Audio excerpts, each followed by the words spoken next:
Dear ladies and gentlemen, at the start of conference, every country usually shares its stance, priorities, whether officially, openly, or through informal talks with journalists, with partners. And this year, a country that was not even invited still made its presence known. A country that everyone talks about here, not in a good way.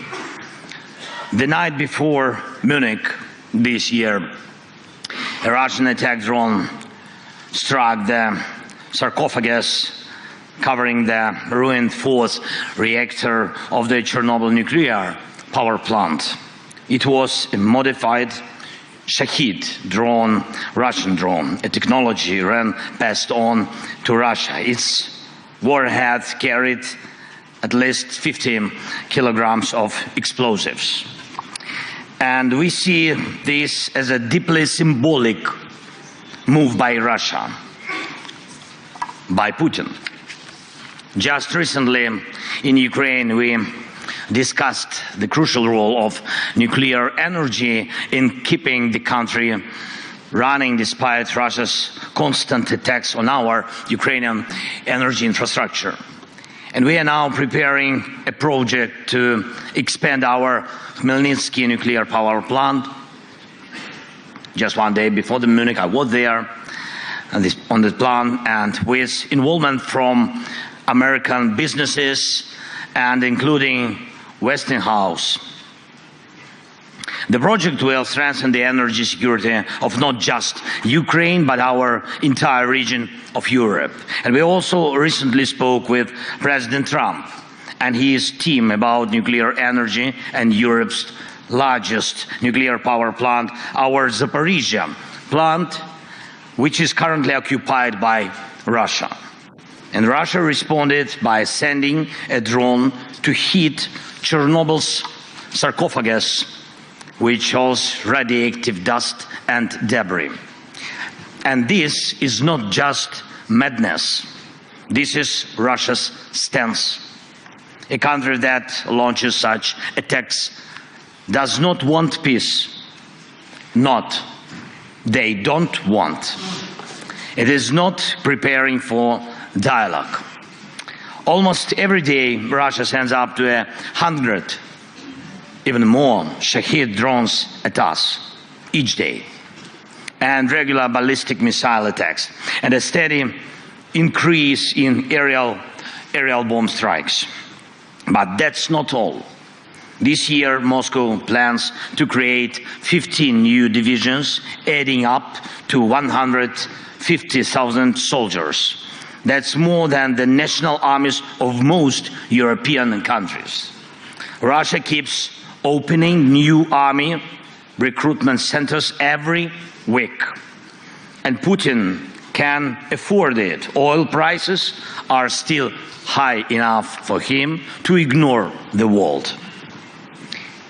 And we have clear intel that this summer Russia plans to send troops to Belarus under the pretext of training exercises. But that's exactly how they staged forces before their full-scale invasion to Ukraine 3 years ago.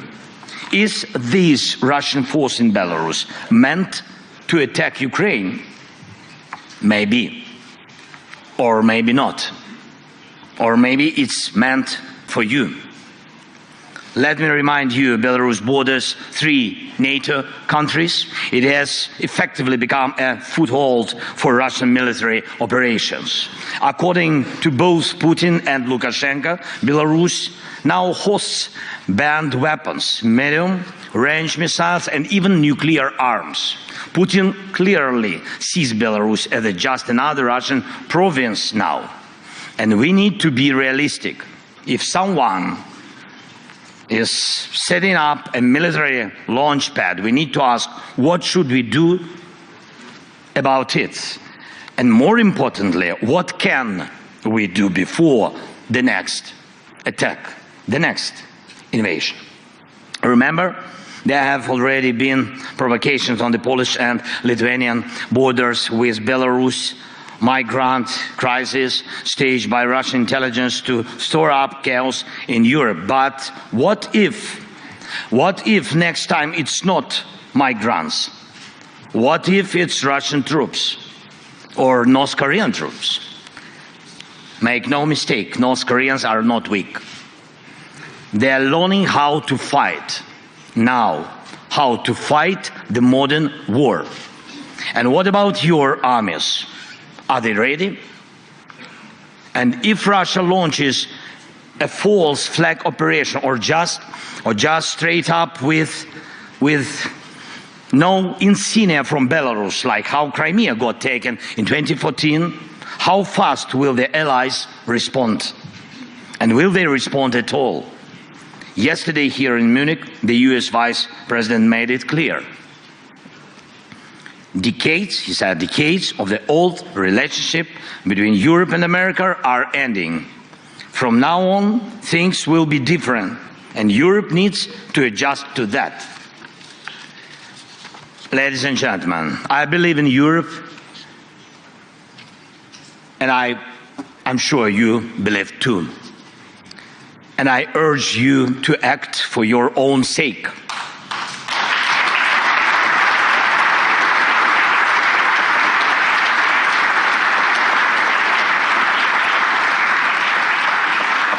And for the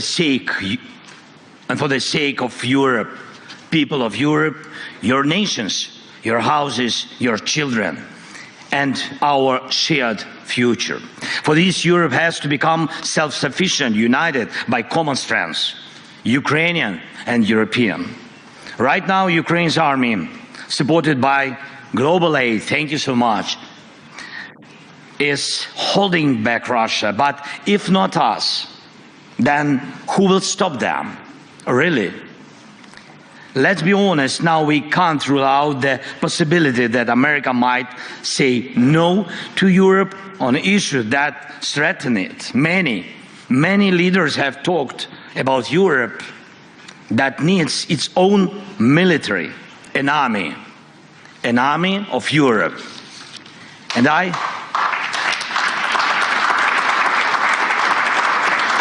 I really believe that time has come. The armed forces of Europe must be created. This is not harder than standing firm against Russian attacks, as we have already done.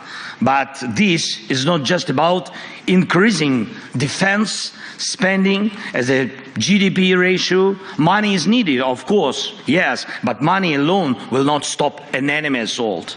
People and weapons don't come for free. But again, it's not just about budgets, it's about people realizing the need to defend their own home.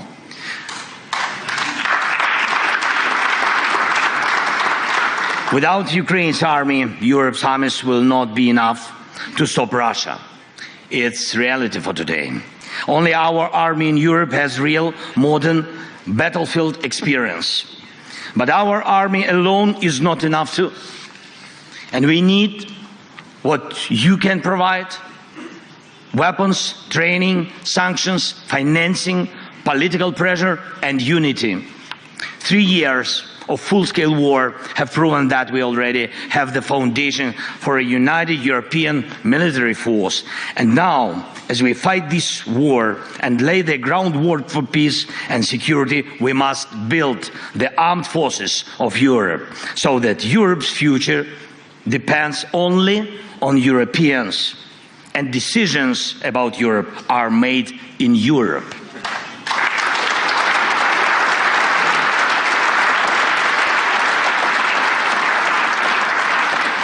That's why we are talking with European leaders and with the United States about military contingents that can ensure peace, and not just in Ukraine, but across Europe. And that's why we are developing joint weapons production, especially drones. Especially the Danish model, for example, of pooled investments for arms production in our country is already working well, very successful. Last year alone, thanks to Ukrainian and partners' efforts, we produced over 1.5 million drones of various types. Ukraine is now the world leader in drone warfare.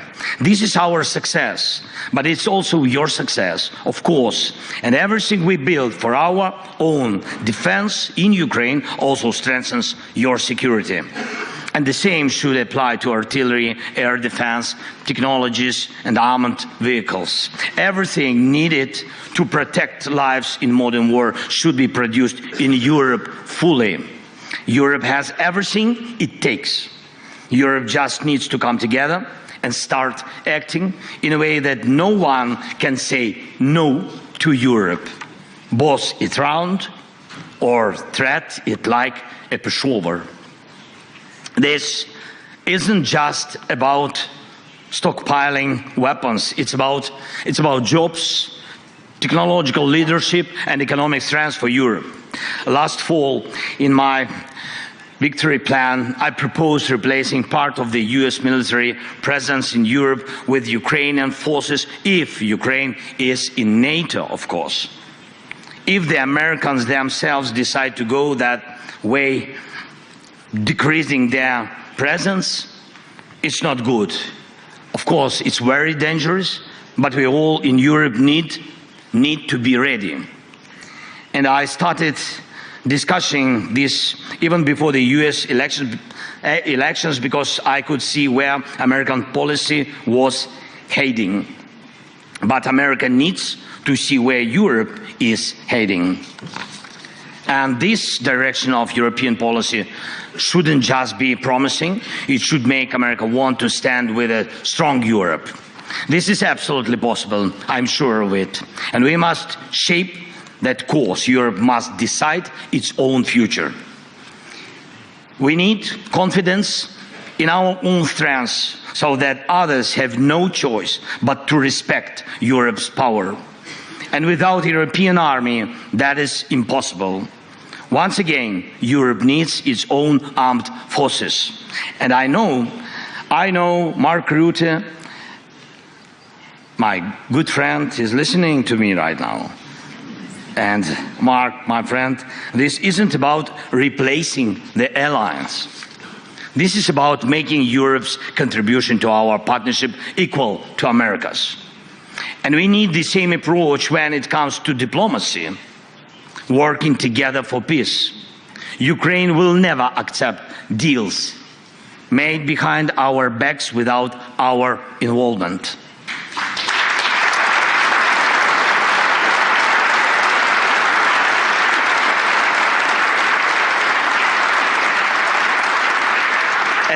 And the same rule should apply to all of Europe. No decisions about Ukraine without Ukraine, no decisions about Europe without Europe.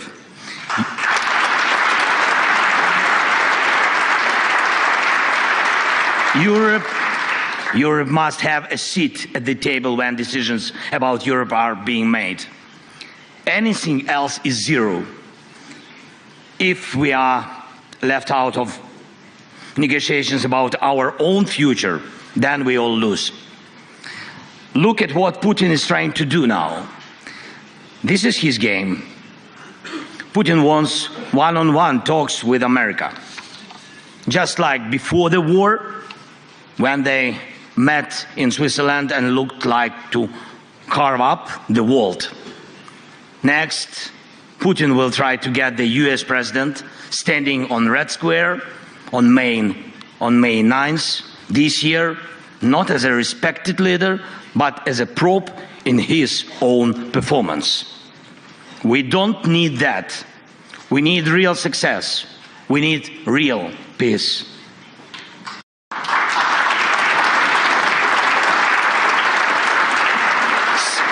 Some in Europe may not fully understand what's happening in Washington right now, but let's focus on understanding ourselves right here in Europe. We must give strength to Europe first. Does America need Europe as a market? Yes, but as an ally? I don't know. For the answer to be yes, Europe needs a single voice, not a dozen different ones.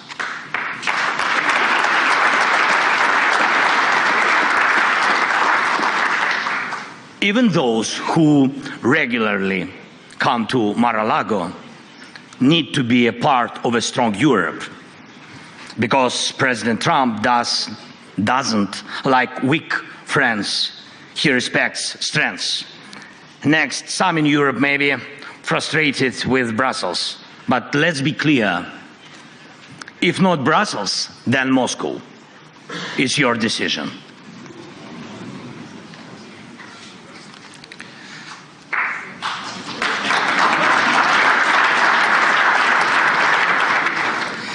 That's geopolitics. That's history. Moscow will pull Europe apart if we, as Europeans, don't trust each other. A few days ago, President Trump told me about his conversation with Putin. Not once did he mention that America needs Europe at the table. That says a lot. The old days are over when America supported Europe just because it always had. But President Trump once said, what matters is not the family you were born into, but the one you built. We must build the closest possible relationship with America, and yes, a new relationship, but as Europeans, not just as separate nations.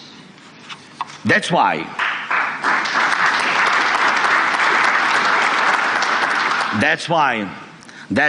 we need a unified foreign policy, a coordinated diplomacy, the foreign policy of common Europe, and let the end of this war be our first shared success in this new reality. And we are already working to make sure that on February 24th, the third anniversary of Russia's full-scale invasion, we can gather together in Kyiv and online. All European leaders, all key partners who defend our security, from Spain to Finland, from Britain to Poland, from Washington to Tokyo, this meeting must deliver a clear vision for our next steps on peace, security guarantees, and the future of our collective policy. And I do not believe in security guarantees without America. Yes, it will be just weak. But America will not offer guarantees unless Europe's own guarantees are strong. And I also will not take NATO membership for Ukraine off the table. But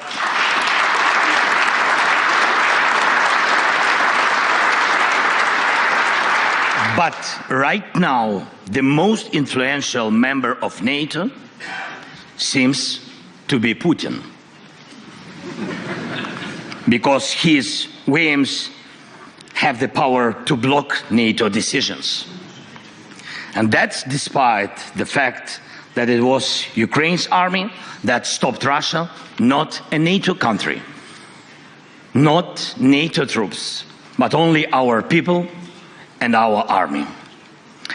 And there are no foreign armies fighting on Ukraine's side in this war, but Putin has lost almost 250,000 soldiers in this war. Over 610,000 have been wounded. Just in the Battle of Kursk, our troops eliminated nearly 20,000 Russian soldiers. We completely destroyed the North Korean units that Putin had to bring in because his own forces were not enough to hold back our counteroffensive. For over 6 months now, Ukrainians have been holding a foothold inside Russian territory, even though it was Russia that wanted to create a buffer zone inside our land in Ukraine. And I am proud of Ukraine. I am proud of our people.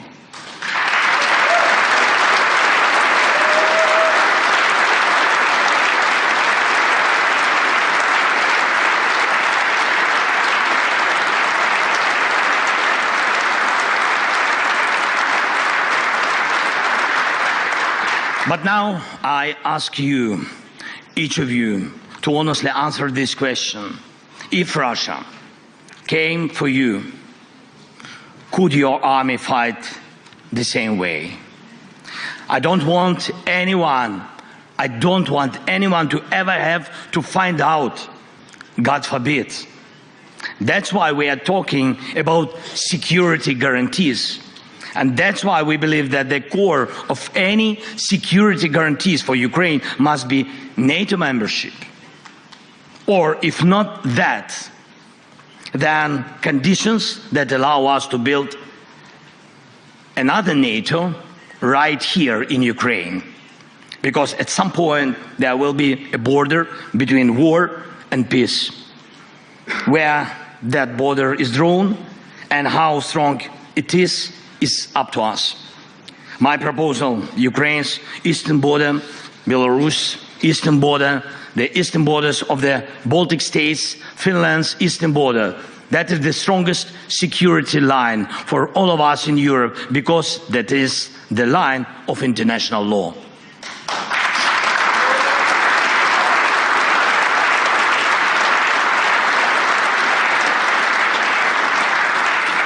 And do we still remember what international law is? Let's be honest, international law, these two words already sounds a bit outdated, but I believe that Europe's mission is to make sure international law still matters. And finally, one last point.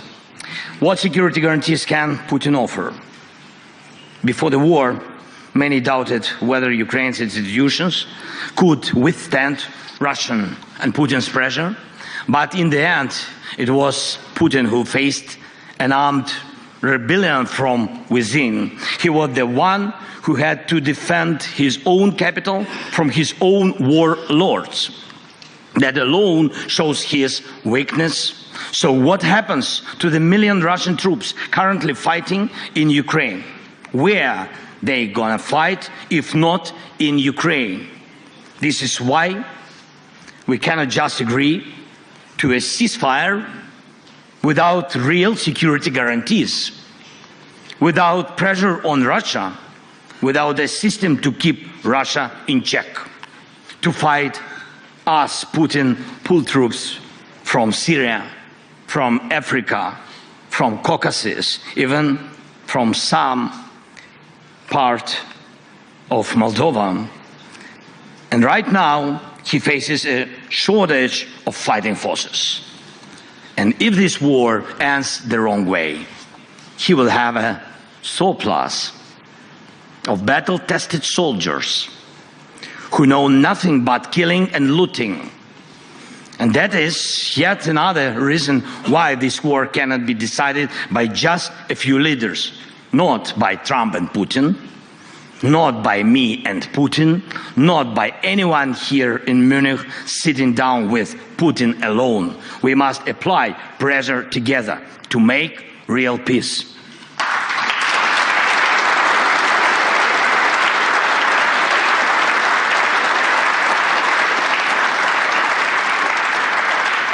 Putin cannot offer real security guarantees, not just because he is a liar, but because Russia, in its current state, needs war to hold power together.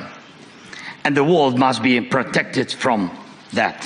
So, first, the armed forces of Europe as an upgrade to NATO. Second, a common European foreign policy. Third, a level of European cooperation that Washington has to take seriously. Fourth, international law. And fifth, keeping all pressure on Russia, because that the pressure is what guarantees peace, not Putin's words, not just some papers.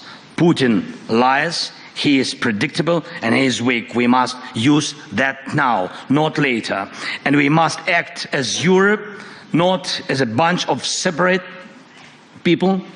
So some say that the new year comes not on January 1st, but with Munich Security Conference. This new year starts now, and let it be the year of Europe united, strong, security, and in peace. Peace for Ukraine, peace for Europe, peace for all the world, for all your families. Thank you so much. Slava Ukraini!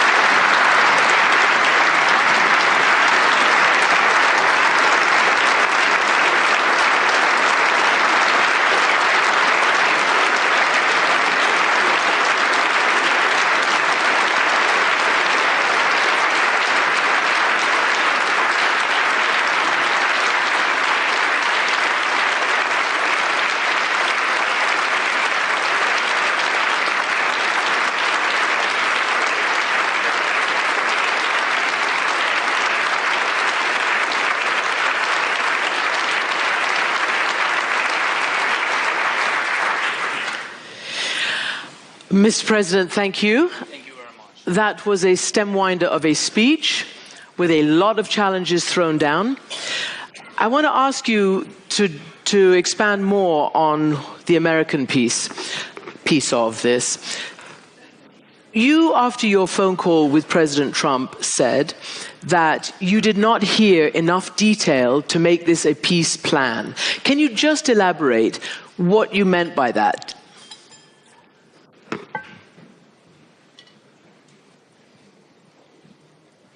Can I speak Ukrainian? No. Okay. Don't pressure on me. Okay, so yeah, we had really a long conversation with the President of the United States. Not first one and not last, I'm sure. And I mean, really between us, I'm not sure that by phone we can manage all the plan, all security guarantees with all the details, because, you know, devil in details. Yes, and we know where is this devil, in what country now. Yes, that's why we have to stop him, to stop Putin, and it's very important for me. That's why the atmosphere of our discussion is good, but really it's always good. Yes. But we need urgent, very concrete steps. And I think we have to work on it. Our teams, well, we began, but I think that we have to start immediately to do more deep decisions. We'll get into that in a moment, but you did also have a separate conversation with Vice President J.D. Vance last night, you and your team and his team as well. Did he provide any more details? And, you know, we have to bring up that in 2022 here, basically J.D. Vance said he didn't, and this is a quote, "I don't care what happens to Ukraine one way or another." Do you feel that he's changed, that the Trump administration and the actors you're dealing with understand what's at stake? I'll be honest. We have to work on it. All of us, not only me. Me is not enough, really. I think we have to work because I think that, you know, we together in Europe, the war is in Europe, and America is far from the invasion. And I think that we need to share more details because, to my mind, there are a lot of different voices around new American administration, and I'm not sure that all these voices on our side. Mm-hmm. That's why we have to work with these people, even with some Europeans. As I said, if I was understandable, I don't know, yes, about Mar-a-Lago, about there, yeah. It was clear. It was clear, but I want to repeat it, yes. It's important for them to be clear. Do you want to name names while we're at it? I know names, of course. Mm-hmm. I'm not sure that it's, Let's just get back to President Trump. At a press conference... You said about Orban. Oh, sorry.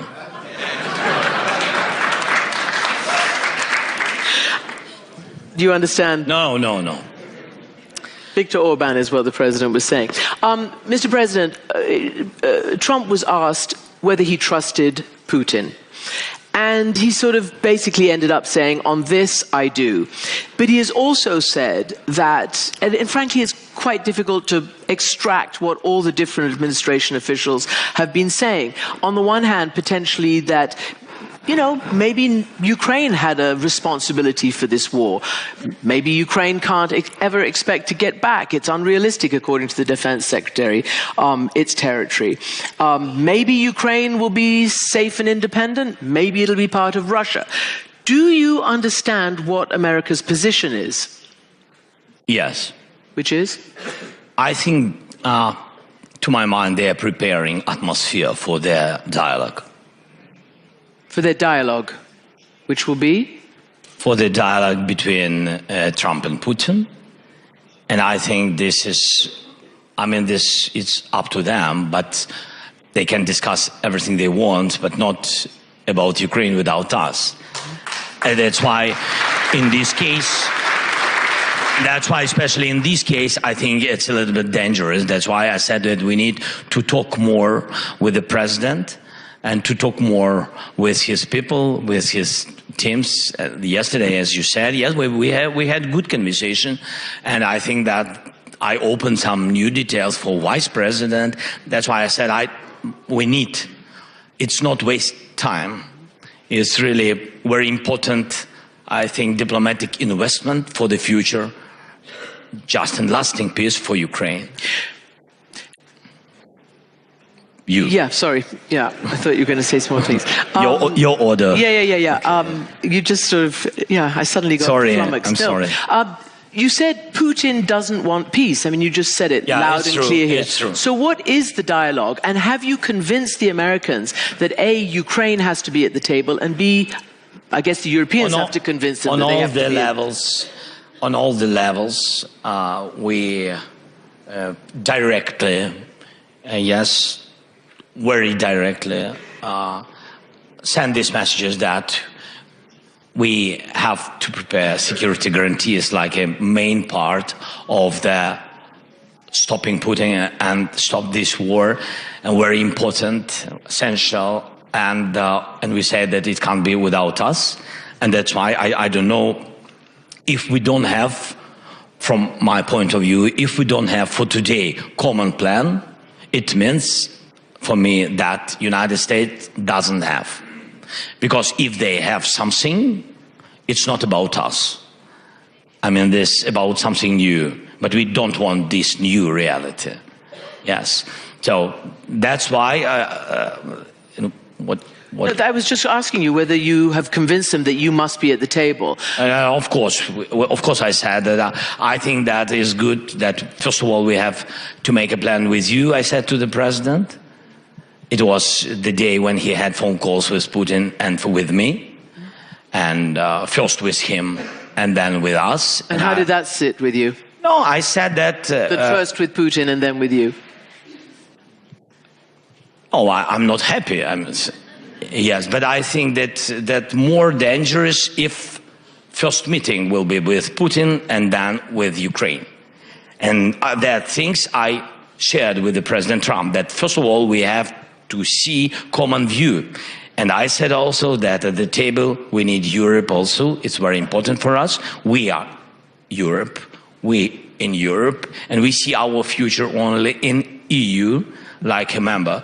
So that's why for us it's very important. And Europe helped us a lot. Because when I speak with different officials of the United States, of new administration, and we're thankful for them that they didn't frozen their military support. It's very important, and I'm very thankful, thanks again.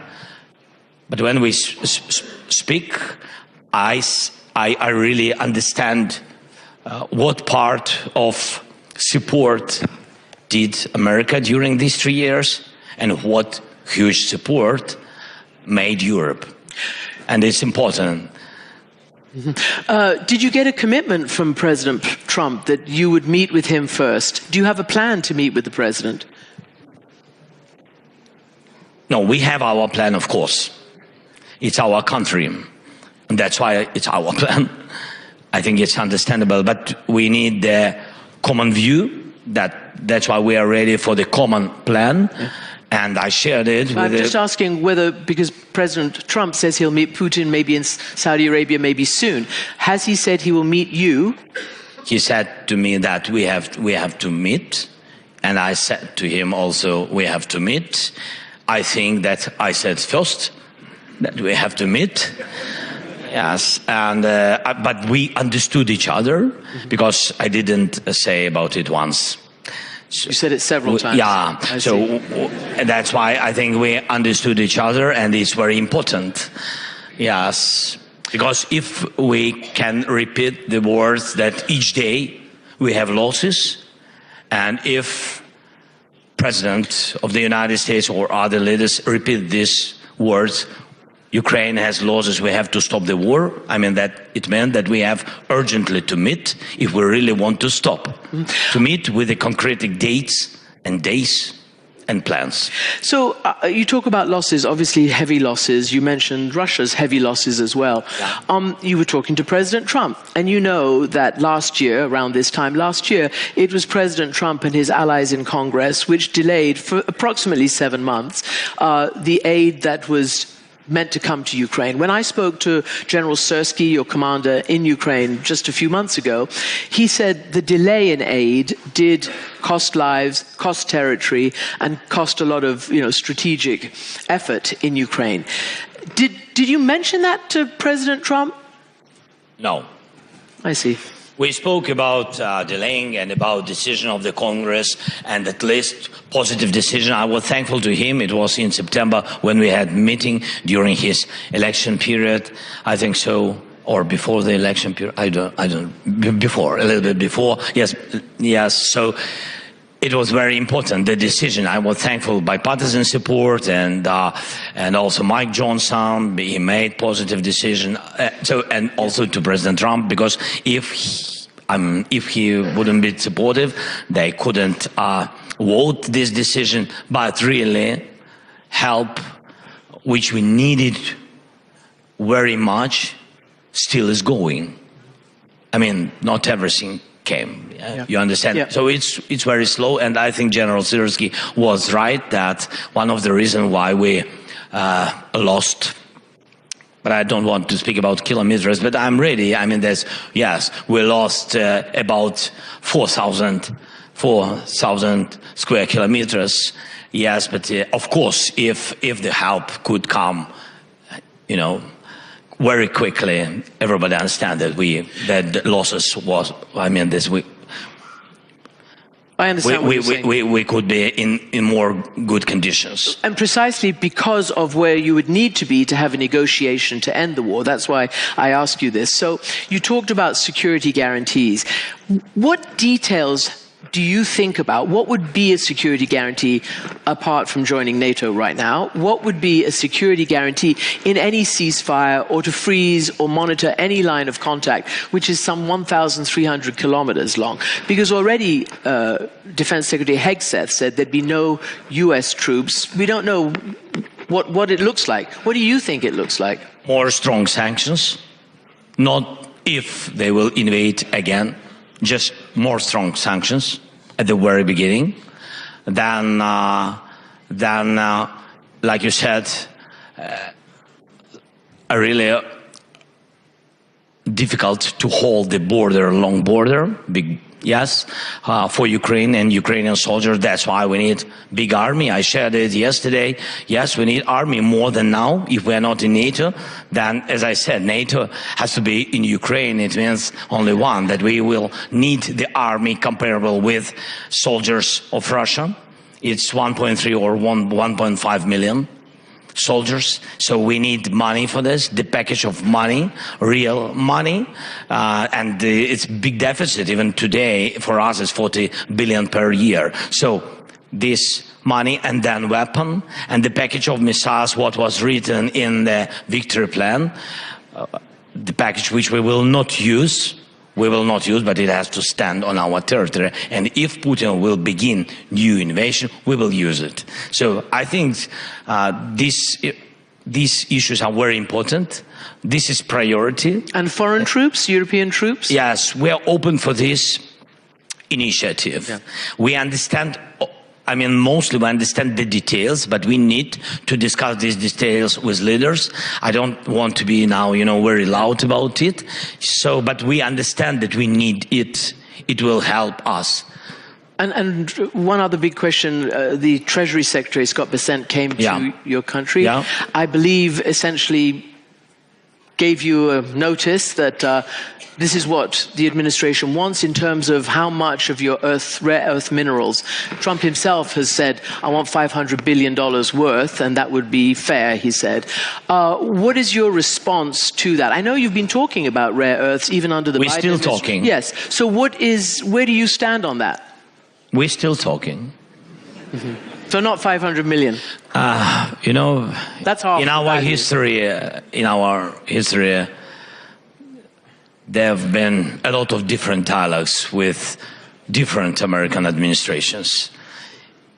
Even from my first year of my term, from 2019. So I had a lot of different dialogues, and we are in process. Finally, I want to ask you, follow up on what Ambassador said in his introduction. The political situation in Ukraine. You've been in power for a long time. There's martial law.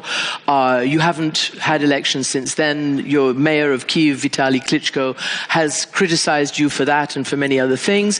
Putin himself calls you illegitimate. He says, I'm not going to negotiate with an illegitimate president. What is your view on when the time will be right for actual elections? During ceasefire talks, after a ceasefire, or what?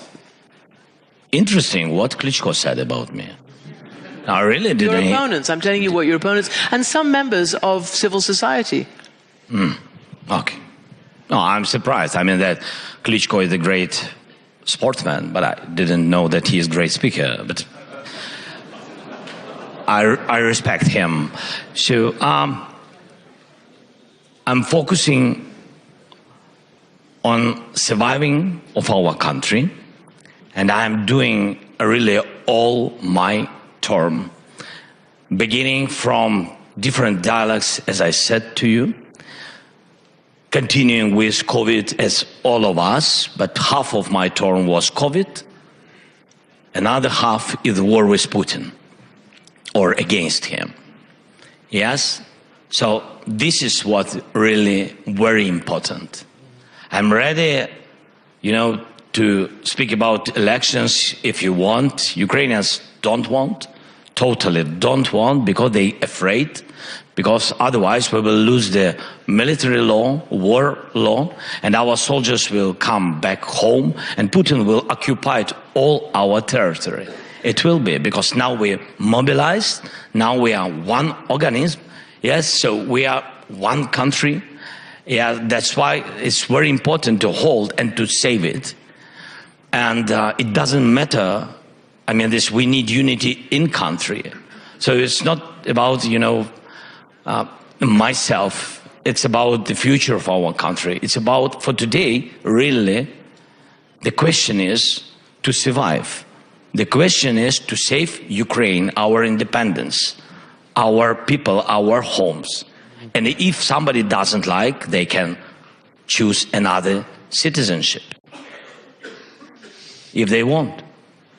They have real estate. Mm-hmm. Did you somewhere. say, what, real estate? Yeah. Mm-hmm. I think I have time for one question from the audience, maybe one or two.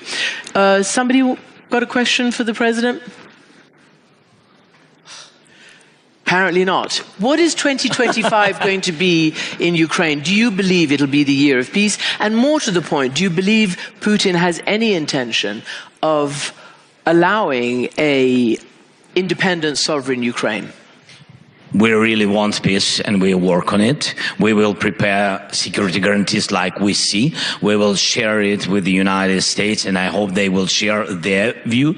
As I said, common view for me is very important to hear all our partners in Europe who helped us, in EU plus, of course, because UK, our partners, big partners, and that's why it's very important to prepare during months all these things, to share it with the President of the United States, to find time for this, to our common meetings, to make this common plan, then to put it on the table for Putin and do everything. That things what really President Trump, he's strong, he can can do.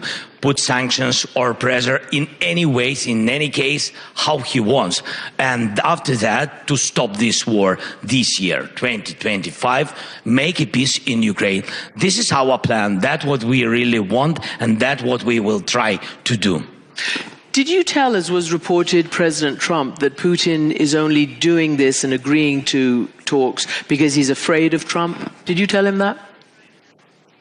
Yes.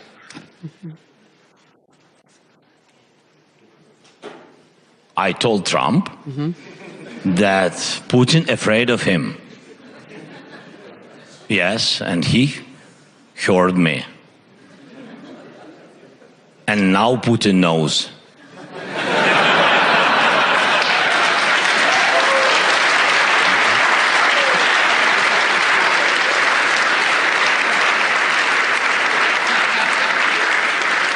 I shouldn't be laughing, but you do make me smile. So, we Mr. want President, peace. thank you very much. We have to live and we have to smile.